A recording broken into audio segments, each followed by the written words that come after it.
Hello, my name is Tyler, and I'd like to show you an example of absurdism that I found while I was online shopping. Now, absurdism is sort of a sub-worldview within nihilism, the greater nihilism, and absurdism also agrees with the points of nihilism that there is no meaning to the universe. There's no God, there's no meaning, you know, our observations are completely meaningless and nothing. They're just a part of our material conditions, and even the material has absolutely no value or significance to it whatsoever.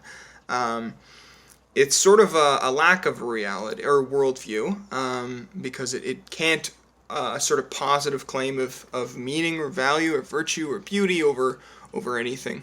Except absurdism is a twist on this. Absurdism claims the truth of nihilism, except there still needs to be some reason to survive and push forward and live and have a life. So, absurdism says that you should find your own source for meaning. Find your own goal. Create a goal for yourself in a world where goals have no meaning, and create value for yourself. Now, that's not even supposed to make sense, and your goal doesn't have to make sense at all.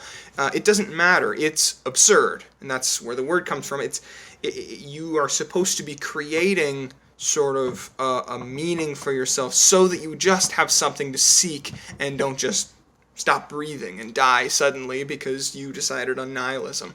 My product is the Pet Rock. The Pet Rock is a product with a good deal of history. It got really popular in the 1970s by a guy named Gary Dahl.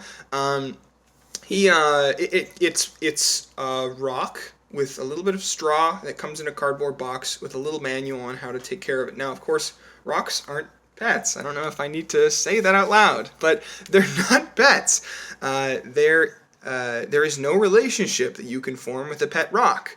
But to an absurdist, this is sort of a perfect pet. You see, the benefits of the pet, as explained in the advertisements for the pet rock, is that it doesn't need to be fed. It hardly eats anything. It won't die suddenly on you.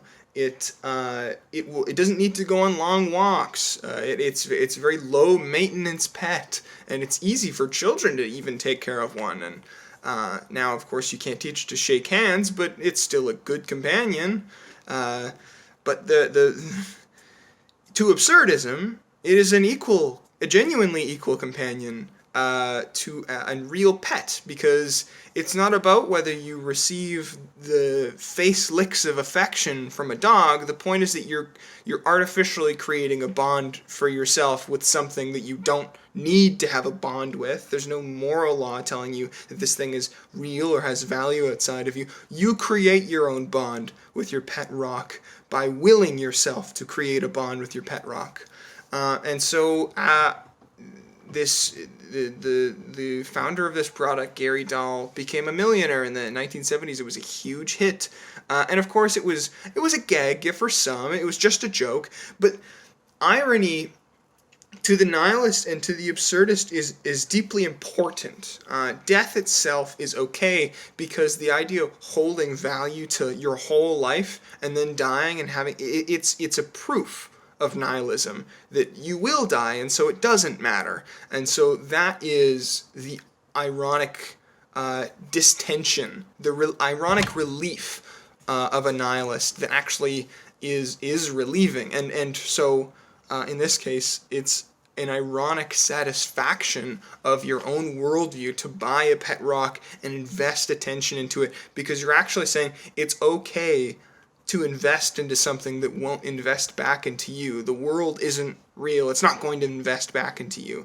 But this can give you some sort of satisfaction, some sort of reason to get up in the morning. And that will be your sense of meaning. It doesn't matter otherwise.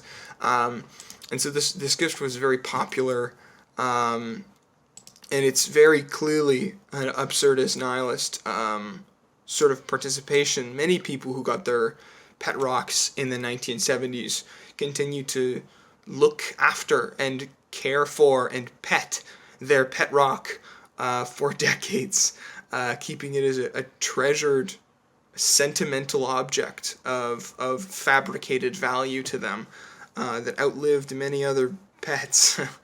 I think that comes to the conclusion.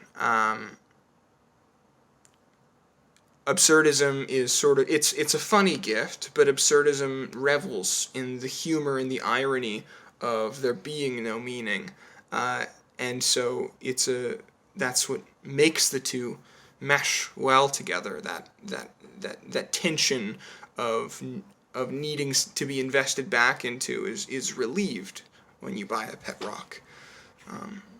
Of course, to Christianity, in comparison, we have a world that we're supposed to be a good steward over, and you are not getting a pet rock is not good stewardship over the world, and it's not a real relationship, and so it's not a particularly useful product to a Christian worldview or even a humanist worldview.